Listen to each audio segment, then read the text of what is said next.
வணக்கம், நான் உங்களுடைய சரவணகுமார் ஐஆர்எஸ். எல்லா வீட்லேயும் இன்றைக்கி குழந்தைங்க இருக்க வீட்டில் அந்த குழந்தைக்கு ஒரு 7th 8th ஏஜ் வந்த உடனே ஒரு 20 வயசு வரைக்கும் 22 வயசு வரைக்கும் இருக்கிற பிரச்சனை என்னென்னா ஃப்ரெண்ட்ஸ் பிரச்சனை.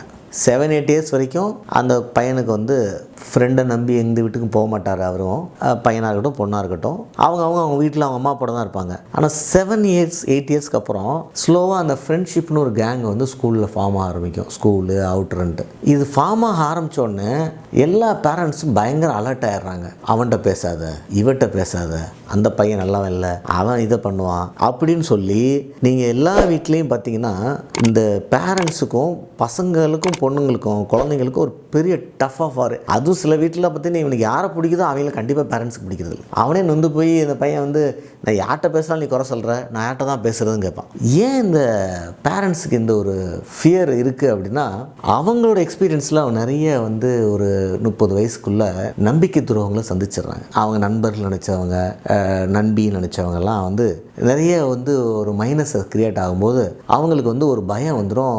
சரி, நம்ம இப்படி நம்பணும், இப்படி போயிடுச்சு, வேஸ்ட்டாக போயிடுச்சு, இதனால் என் லைஃப்பில் இப்படி ஒரு மைனஸு, இதை நான் மிஸ் பண்ணிட்டேன், இப்படிலாம் யோசிக்க ஆரம்பிச்சிருவாங்க. ஸோ அவங்க குழந்தை வரும்போது நம்ம பண்ண தப்பு குழந்தையும் பண்ணிடக்கூடாது அப்படின்னு இவங்க பயத்தில் நீ அவன்கிட்ட பேசாத, அந்த பையனை ரீட் பண்ணுறது, அவன் முகத்தை பார்த்து ரீட் பண்ணுறது, அவங்க வீட்டை பார்த்து ரீட் பண்ணுறது, அவங்க அம்மா அப்பா பார்த்து ரீட் பண்ணுறது, படிக்காத பையனாக இருப்பானோ அப்படின்னு நினைக்கிறது. இந்த பையனும் அந்த பொண்ணும் நடக்கிற எல்லா மிஸ்டேக்குக்கும் காரணம் அவங்க ஃப்ரெண்ட்ஸ் மேலே சொல்லிட வேண்டியது. அது நிறைய வீட்டில் இருக்கும். ஸோ பசங்களுக்கு என்ன தேவைப்படுதுன்னா அவங்க உலகம் தனி உலகம் தான். அவங்க ஸ்கூலு காலேஜ் அந்த 10 வயசு ஆன உடனே அவங்களுக்கு ஒரு தனி மனசு கிரியேட் ஆகுது.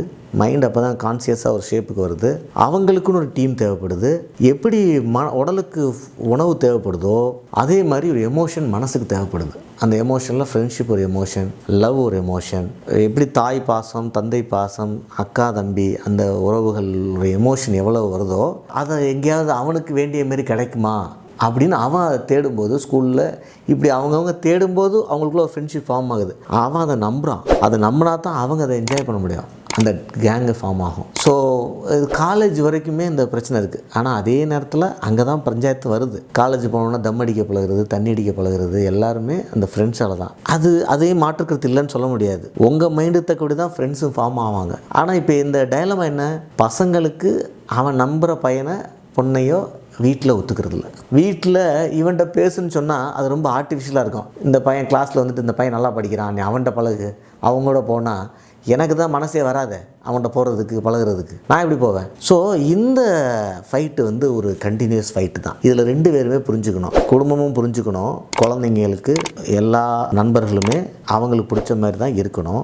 அதில் ரொம்ப கெட்டவங்களை நீங்கள் ஐடென்டிஃபை பண்ண முடிஞ்சால் அதை சொல்கிறதோடு நிறுத்திக்கணும். ரொம்ப கெட்டவங்கன்னா இவனால் ஒரு ட்ரக்குக்குள்ளே போயிடுவானோ, லிக்கருக்குள்ளே போயிடுவானோ, இல்லை வேறு ஏதாவது மேஜர் ஹெல்த் இஷ்யூவில் போயிடுவாங்களோ அப்படின்னு நினைக்கிறத மட்டும் ரொம்ப இம்பார்ட்டண்ட். அதை மட்டும் கட் பண்ணால் போதுங்கிறதான் என்னுடைய.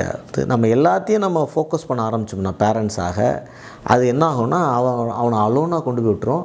உங்களுக்கு இன்றைக்கி 30 வயசில் இருக்கிற ஒரு நெகட்டிவ் ஒப்பீனியன் அபவுட் வேரியஸ் அந்த ஹியூமன் கேரக்டர்ஸு அவங்களுக்கு சின்ன வயசுலேயே வந்துடும். அப்புறம் அவங்களுக்கு ஒரு அசோசியேஷன் வராது, அந்த எமோஷ்னல் ஃபில் ஆகாது. இவங்க போய் தப்பான ஒரு ஆளை போய் நம்பிடுவாங்க. ஸோ அவங்கள நம்ப விடுங்க, அவங்க நம்பி அவங்க ட்ரெயின் பண்ணணும். ஸோ குழந்தைங்கள என்ன புரிஞ்சுக்கணும், நீங்கள் பழகிற ஆள் இல்லை, பசங்க நல்லா பையனாக இருக்க வேண்டிய அவசியம் இல்லை. அவங்க மாற வாய்ப்பு இருக்குது, தப்பான இடமா போக வேண்டியிருக்கு. ஸோ பேரண்ட்ஸ் சொல்கிற காஷனை காதில் வாங்கிக்கலாம், கட் பண்ணாட்டாலும் பரவாயில்ல, காதில் வாங்கிக்கலாம். நாங்கள் சின்ன வயசில் ஸ்கூலில் படித்த போது இப்போ எங்கள் வில்லேஜ் எல்லாம் பார்த்தீங்கன்னா 15-20 பசங்க, ஒரு 10 பொண்ணுங்க, அப்படி ஒரு கான்செப்ட்டு. அங்கே எல்லாம் சொந்தக்காரங்க, எல்லாம் ஒரே உறவு முறைக்குள்ளே இருக்கிறவங்க. அப்படி இருந்துமே அதில் ப்ளஸ் மைனஸ் உண்டு.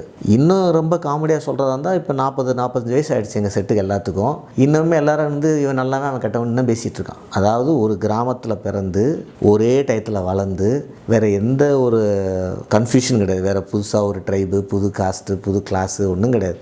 எல்லாம் ஒரே ஆளுங்க. இன்றைக்கி வரைக்கும் அந்த ஊர்லேயே இருக்காங்க. அவங்களே இன்றைக்கி பேசும்போது அவன் கொஞ்சம் நல்லவன் கிடையாதுரா அப்படின்னு இப்போ சொல்லிகிட்டு இருக்கான், இன்னும் சொல்லிகிட்டு இருக்கான். இது நல்லவன் கெட்டவன் கான்செப்ட் இன்ன வரைக்குமே ஃபைனலைஸ் ஆகலை. 45 வருஷம் ஆகிடுச்சு. அப்படிங்கிற பட்சத்தில் வெறுமனே 4 வருஷம் கிளாஸில் படித்து ஒருத்தன் எப்படி நல்லவனாக ஆயிட முடியும், ஒருத்தன் எப்படி கெட்டவனாக ஆயிட முடியும் சிட்டியில்? அதுவும் திடீர்னு அவன் ட்ரான்ஸ்ஃபர் ஆகி இன்னொரு ஸ்கூலுக்கு போயிடுவான், திடீர்னு ஒருத்தன் ட்ரான்ஸ்ஃபர் ஆகி உள்ளே வருவாங்க. இதில் யார் நல்லவங்க யார் கெட்டவங்க எப்படி கண்டுபிடிக்கிறது? ஆனால் பேரண்ட்ஸுக்கு பயத்தில் எல்லாருமே கெட்டவ மாரியே தெரியுறாங்க, பையனுக்கு அசோசியேஷன் எமோஷனில் எல்லாருமே நல்லவ மாரியே தெரிறான். ஸோ இந்த கான்ஃப்ளிக்டை எப்படி கடந்து போகிறது அப்படிங்கிறத பெற்றோர்களும் சிந்திக்கட்டும், பிள்ளைங்களும் சிந்திக்கணும். நாமளும் தொடர்ந்து அதை பற்றி விவாதிச்சுட்ருப்போம். நன்றி, வணக்கம்.